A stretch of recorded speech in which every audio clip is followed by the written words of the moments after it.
You have also spent a lot of time in Silicon Valley, right? Like 2.5 months precisely is what you have spent in Silicon Valley last year, right? Yes. So can you tell me your experience of why you were there and how was the experience? Also, apart from that, एक उसका follow up question ये भी है कि how is it different from India? Like how is the work culture different from India? तो मुझे जाना इसलिए था। चलो मैं थोड़ा सा कहानी के साथ बताता हूँ। तो ऐसा था कि बैंगलोर में मैं पहले से था। पुणे और बैंगलोर दो ऐसी जगह है जहाँ पे मैंने काम करके स्टार्टअप का कल्चर देखा हुआ था कि कैसा कैसा होता है। और मेरे को थोड़ा सा मेजर डिफरेंस लग रहा था कि यार हर जगह स्टार्टअप इकोसिस्टम मतलब एक ही चीज़ नहीं होती है। तो मेरे को लगा कि यार और चीज़ें भी एक्सप्लोर करनी चाहिए।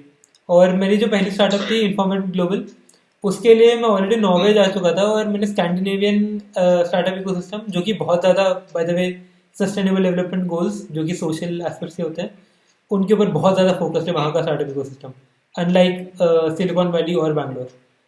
तो वहाँ का इकोसिस्टम मैंने देखा because of a company that I was already working on. तो एकदम ऐसा लगा कि यार बहुत कुछ सीखने को मिला मुझे इस इकोसिस्टम में आकर के। And I can take back things good things from this ecosystem and implement here in India, और इंडिया की कुछ अच्छी चीज़ें उन्हें बता सकता हूँ। एंड उसके बाद मेरे को लगा कि यार before I start doing this I should kind of have experience of the startup ecosystem, right? Silicon valley is the startup ecosystem of the world, वहाँ से बड़ा कोई है ही नहीं। तो मुझे बहुत मन था वहाँ जाने का, but you know Indian parents ऐसे तो जाने दे नहीं रहे थे। तो बोले महीने भर की छुट्टी लेकर के जाना है मुझे। तो मेरा बहाना था एक स्टैनफोर्ड यूनिवर्सिटी का समर क्वार्टर की पढ़ाई। तो मैंने स्टैनफोर्ड यूनिवर्सिटी के समर क्वार्टर के अप्लाई किया था। मुझे बहुत लंबे टर्म के लिए जाना नहीं था, मुझे वहाँ पे लेकिन रहना था।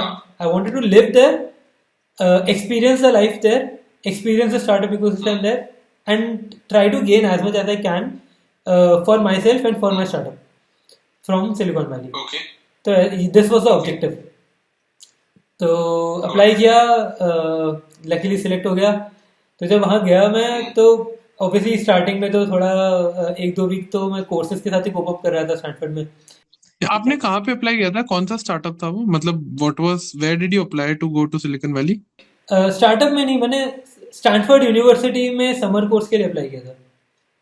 ओके, सो वो उसका भी एक अलग प्रोसेस होता होगा, like how you apply, but there is a summer course which you can go to, for which you can go to Stanford, correct? Yes yes. Okay, तो वो मतलब for like I am interested in it, मतलब अगर मान लो मेरे को जाना हो तो मैं भी जा सकता हूँ, like let's say if there is a working professional he can also go there, right?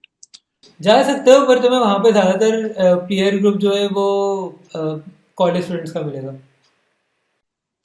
Okay, but जैसे मतलब it makes sense for someone like me to go and just explore कि क्या होता है सिलिकॉन वैली में। It's a life changing experience I guess, मतलब अच्छा तो होता ही होगा।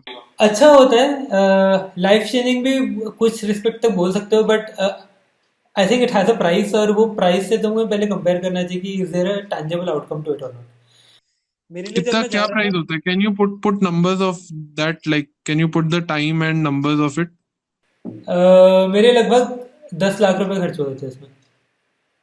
10 lakhs for 2.5 months? Yes. Okay, but हाँ। But tell me like was it worth the 10 lakhs, और क्या एक्सपीरियंस था वो बताओ। मैं जिस ऑब्जेक्टिव के साथ गया था, तो अगर वो ऑब्जेक्टिव एग्जैक्टली वैसे एकदम आइडियल वर्ल्ड की तरह फुलफिल हो जाता तो it was like it would have been worth every penny. But मेरे को बहुत ही अलग टाइप की वैल्यू मिली वहाँ पे जाके। मैं वहाँ पे गया था ये सोच करके कि मेरी जो स्टार्टअप है हेल्थ केयर में इन्फॉर्मेट वाली, उसके लिए मैं वहाँ से रिसोर्सेज और फंड्स लेकर के आ जाऊँगा। और स्टैनफोर्ड के रिसोर्सेज मतलब जो प्रोफेसर्स और वहाँ पे रिसर्च वाले लोग हैं उन लोगों से अपना जो मेरा फ्यूचरिस्टिक टेक्नोलॉजी है उसको काइंड ऑफ क्रॉस वैलिडेट करके आ जाऊँगा। तो दैट पार्ट वेंट वेल। जितने भी रिसर्चर्स थे जिनसे भी मैं बात कर पाया एटलीस्ट, उन सब ने तो बहुत ऐसा किसी कोई भी ऐसा नहीं कर पा रहा था कि ये तो चलेगा ही नहीं। और कुछ कुछ लोग काफ़ी कॉन्फिडेंस में दिखा रहे थे कि यार ये बहुत ही अच्छा आइडिया है, you should definitely try this out. Informate, right? Informate was the idea at that time. हाँ, इन्फॉर्मेट के जो सोल्यूशन है उसके अंदर जो अंडरलाइंग टेक है, जो फुल आर्टिफिशियल इंटेलिजेंस और मशीन लर्निंग वाला जो बेस था, उसके बारे में बहुत fundamental architectural level technological ideas थे मेरे पास, जो मैं उन प्रोफेसर के साथ वेरीफाई करने गया था, बिकॉज बाकी लोगों को वो समझ में नहीं आएगा, राइट। तो उन लोगों से वेरीफाई किया था, and like I had a very good experience of that side कि मेरा टेक्नोलॉजी मैं सोच पा रहा था उतने अच्छे से, एंड आई हैड वैलिडेशन।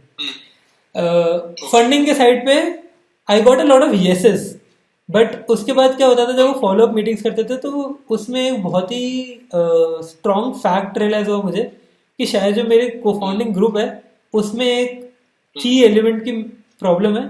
और वो जो रियलाइजेशन है, जो मेरे को कमी मालूम पड़ी अपनी टीम में, that could have broken our startup after putting in like years. पर वहां पे जाने के बाद, क्योंकि वहां पे इतने एक्सपीरियंस लोग हैं, इतने सारे लोग हैं जिन्होंने इतनी सारी कंपनियों को या तो खड़ा किया है या तो खड़ा होते हुए देखा है, तो they are able to provide you with insights जो तुम ऐसे तुम्हें नहीं मालूम पड़ जाएगा। तो वो जो इनसाइट्स थे वो बहुत ही वैल्यूएबल थे। उसके हिसाब से I was able to prioritise a lot of things in my company, and I am still working on those things till now. एक साल होने को आया है, and I am very happy, very glad that I am working on that first before I start building the product and before I start marketing my product. ठीक है, थोड़ा pace कम है, ठीक है, थोड़ा प्रोडक्ट 2 साल लेट आ रहा है, बट जब वो आएगा तब हमारी कंपनी स्टेबल होगी, हम लोग की कंपनी इंटरनली क्रम्बल नहीं करेगी। Okay, and what can you tell me like what was that fix? मतलब उन्होंने क्या बताया?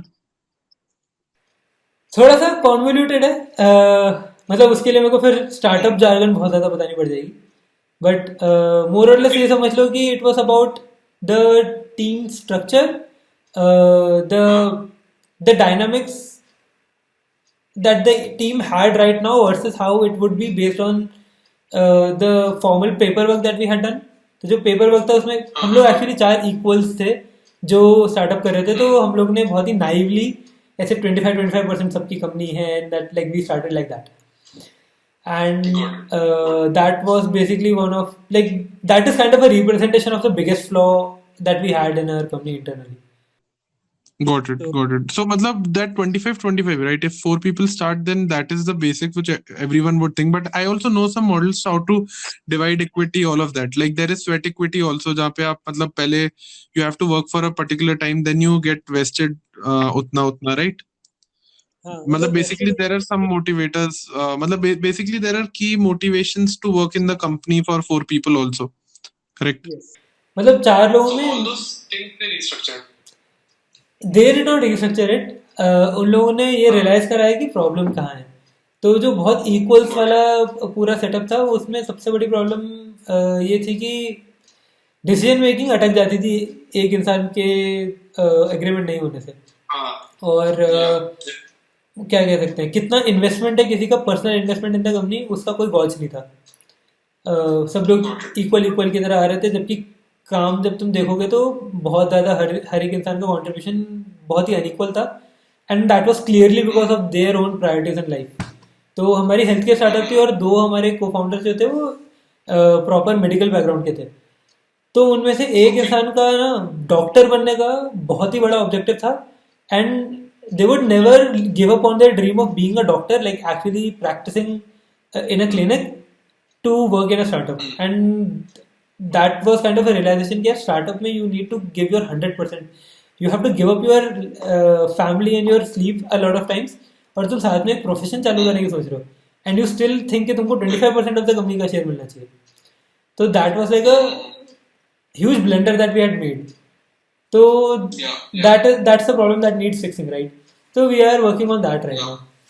उसको उसके आसपास को, और मतलब that is one point, and then मतलब तुम you can just spiral around it, and there are a lot of issues that you have to keep solving one by one to reach to somewhere where you can say that you have a strong base, and then you can build up from this.